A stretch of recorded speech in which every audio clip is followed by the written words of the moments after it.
bugün köpük eğlenceli çerçeve yaptık.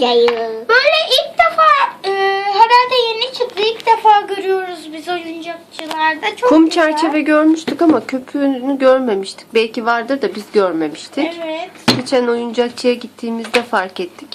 Alalım yapalım dedik. Şimdi onu yapacağız. Aslı sen kesme abla. Eline batar. Bu çok seviyor. Ben bir açayım. Açtık, şimdi oynayacağız. Evet arkadaşlar, ben açtım. Evet. Şimdi açacağız paketleri. Bakalım nasıl bir şeymiş. Biz de merak ediyoruz. Evet arkadaşlar. Eğlenceli.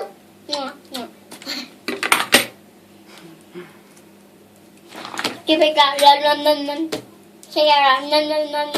şekerler bir de şöyle bastırmak var. Ay.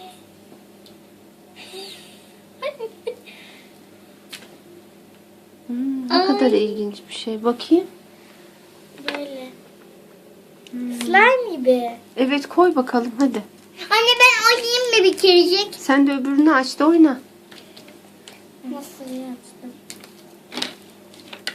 Açması çok zor arkadaşlar. Biz açıp annem açsın şimdi.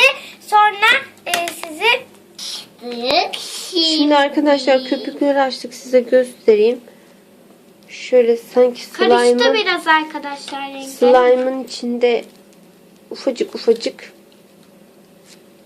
Arkadaşlar kum gibi size şeyler var, yumuşak. bir şey Bir tanesi mor olan şöyle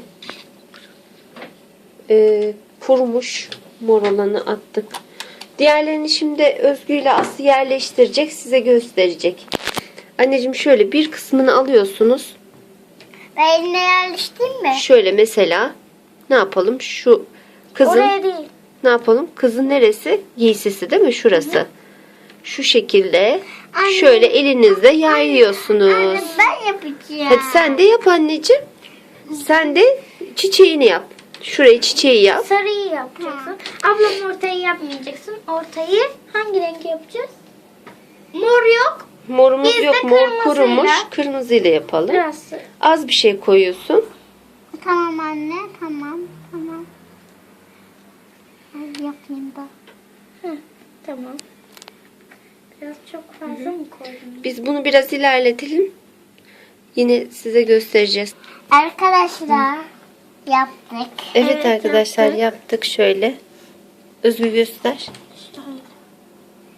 Arkasından da bir göster. Bize de oynanacak birkaç şey için kaldı. Şöyle. Güzel bir çerçeve. Çok değişik bir malzemesi var. Bu kuruyacak sanırım. Evet. Kuruduktan sonra da katılaşacak. Evet. Çünkü sanki böyle slime gibi, tutkal gibi içinde köpükler var. Hı hı. Elinde de yapışmıyor. Hiçbir şekilde iz bırakmıyor. Evet. Çerçeve içine konuyor. Bizden bu kadar arkadaşlar. Bunu da denemiş olduk. Güzel, eğlenceli. Çocuklarınız için alabilirsiniz. Evet. Vakit geçirmek için. Görüşürüz. Hoşça kalın.